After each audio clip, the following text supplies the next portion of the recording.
Auzubillahiminash-shaytanir-rajim. Bismillahir-rahmanir-rahim. Assalamu alaikum students. Hope you all are fine. In previous lecture, we find out the acceleration due to gravity when the one body is moving vertically and the other is moving horizontally.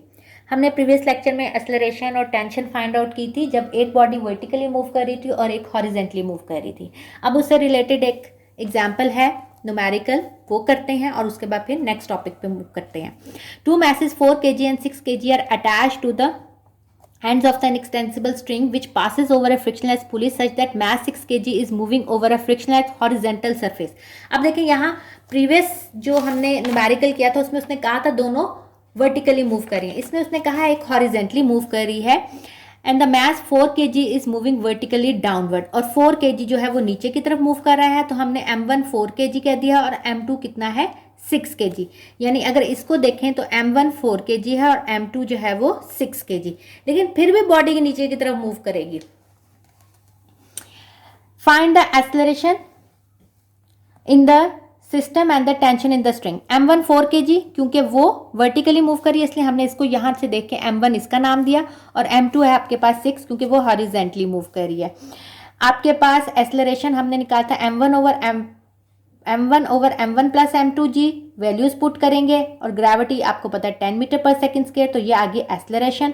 और tension जो है वो बराबर होगा m1 m2 over m1 plus m2 into जी, यहाँ put करेंगे और आपके पास टेंशन जो है वो आपने फाइंड आउट कर लिया. एक्सेलरेशन आ गया 4 मीटर पर सेकेंड स्क्वायर और टेंशन जो है स्ट्रिंग में वो आ गया 24 न्यूटन.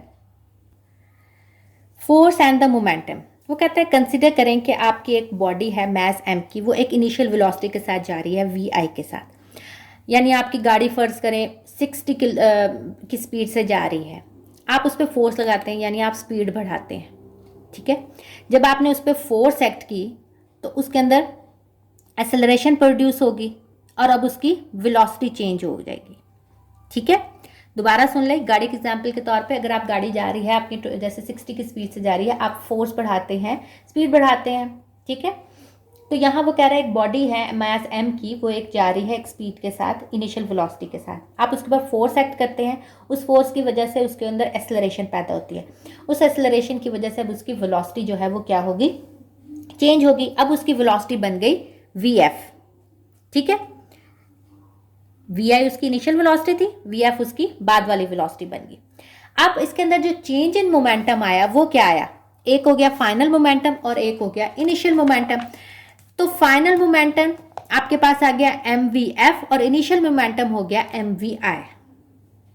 ठीक है, मैथ तो सेम था, बॉडी तो सेम थी ना, चेंज किस में आया, वेलोसिटी में. और आपको पता मोमेंटम किसके बराबर होता है, मास के और वेलोसिटी के. मास सेम था तो वेलोसिटी चेंज हुई, तो फाइनल मोमेंटम हो गया mvf और इनिशियल मोमेंटम हो गया mvi. चेंज इन मोमेंटम क्या होता है, pf माइनस pi, और इज इक्वल टू इधर भी माइनस कर दें mvf माइनस mvi. अब आपने रेट ऑफ चेंज लेना है. रेट का क्या मतलब होता है कि जब आप उस कितने टाइम में हो रहा है, रेट में क्या आता है कितने टाइम में. अब हमने रेट ऑफ चेंज ऑफ, पहले हमने सिंपल मोमेंटम लिया है, अब rate of change of momentum लेंगे तो हमने टी से बोथ साइड पे डिवाइड कर दिया. ठीक है, अब m दोनों में सेम था तो ये vf minus vi over T, ये आपने प्रीवियस चैप्टर में पढ़ा था. vf minus vi over T किसके बराबर होता है, एक्सेलरेशन के. Change in velocity, rate of change of velocity किसके बराबर होता है, एक्सेलरेशन के.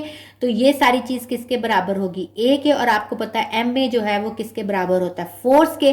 तो हम कह सकते हैं कि when a force acts on a body it produce acceleration in the body and will be equal to the rate of change of momentum of the body.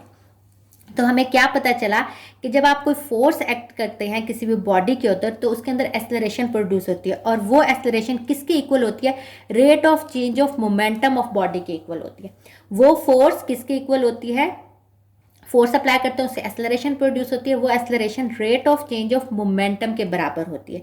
तो ये आपके पास फोर्स और मोमेंटम का आपस में रिलेशन है. मोमेंटम जो है इसका यूनिट वो है न्यूटन सेकेंड, और वो ऐसे ही है जैसे सेम है as kilogram metre per second, क्योंकि न्यूटन किसके बराबर होता है, किलोग्राम मीटर पर सेकेंड के. तो ये न्यूटन पर सेकेंड. वो कह रहा है कि ये दोनों बराबर हैं. कैसे, हम ये थर्ड इक्वेशन से निकालते हैं.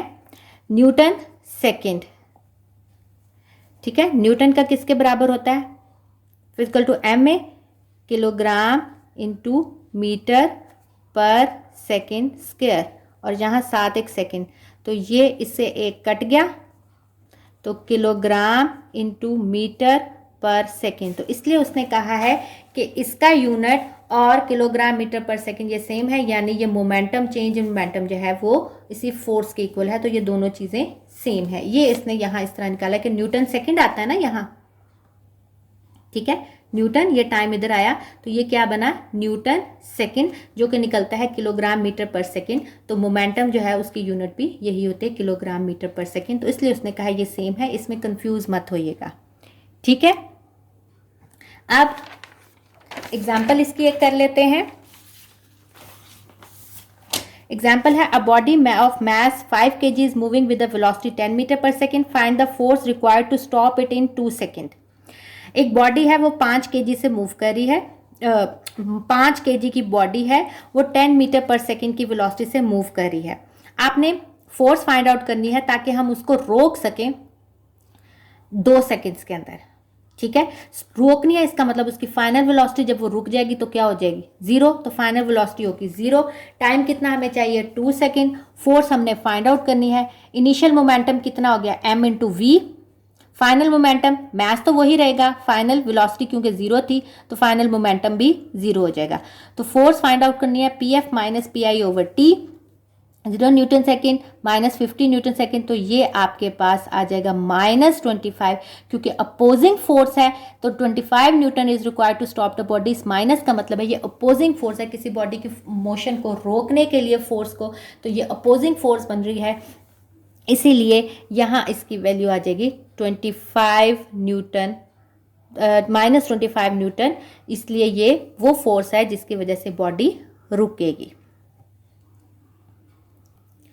ओके स्टूडेंट्स, नेक्स्ट लेक्चर में हम law of conservation of momentum पढ़ेंगे। इतने में आप लोग ये प्रैक्टिस करें, इसकी ये जो सारी डेरिवेशन होती है वो हाथों से किया करें, उसको समझा करें, और अगर कोई कन्फ्यूजन होगी तो वो आप मेरे से कमेंट्स में पूछ सकते हैं। ओके स्टूडेंट्स, टेक केयर, अल्लाह हाफिज़।